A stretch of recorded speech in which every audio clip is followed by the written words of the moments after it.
Yan. Ano binili ni Lolo?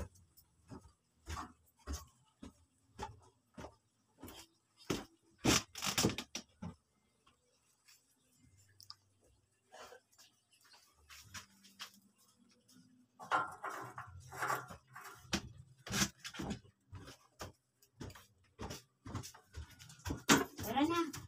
Bukas yung TV doon. Kaya pag-alitan tayo ng lahat. Nandun pa cellphone mo. Babay na ka, Lolo.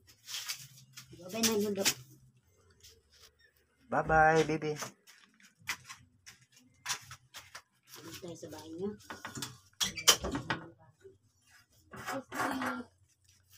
Ito mga boss, ang mga butas po ng old burner po natin na ginawa po nating no carbon. Mga boss, bali dinuktungan lang po natin yung oil distractor.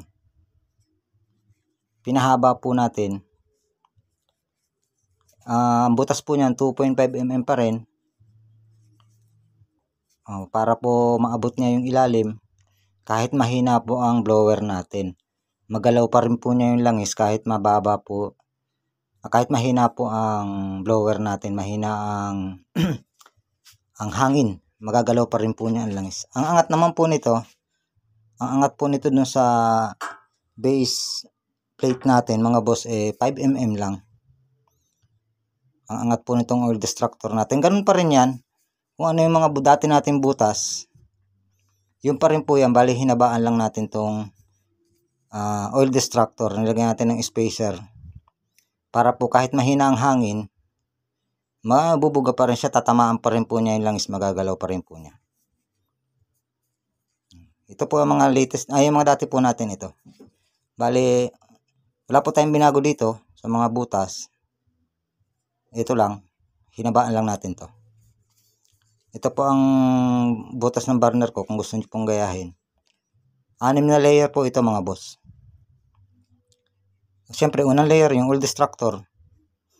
2.5 mm, 4. Yan, kita nyo, 4. May mga paa. Pangalawang layer natin ay 2 mm, pa-slant, pataas, 4 din mga boss. Tapos, pangatlong layer, 1.5 na, pa-slant din, pataas. Ang pagitan po niyan ay 7 mm.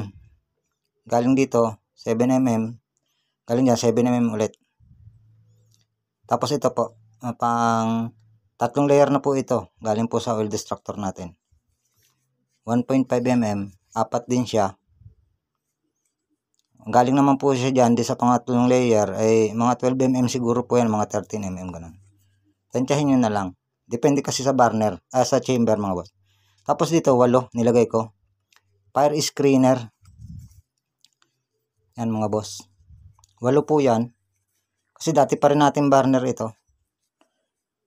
Dito, 12.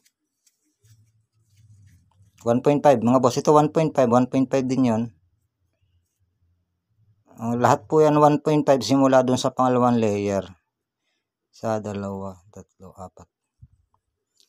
Yung pangalawang layer 2 mm. Pa-slant pataas. Pero lahat na po pa-slant yan. Ito, hindi masyadong slant. Para hindi po tumama dun sa curve natin.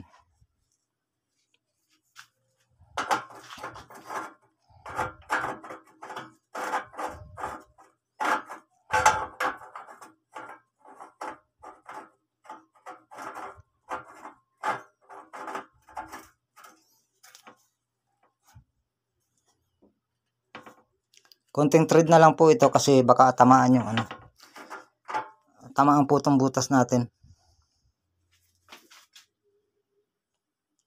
Nakikita nyo naman, lampasan po yan.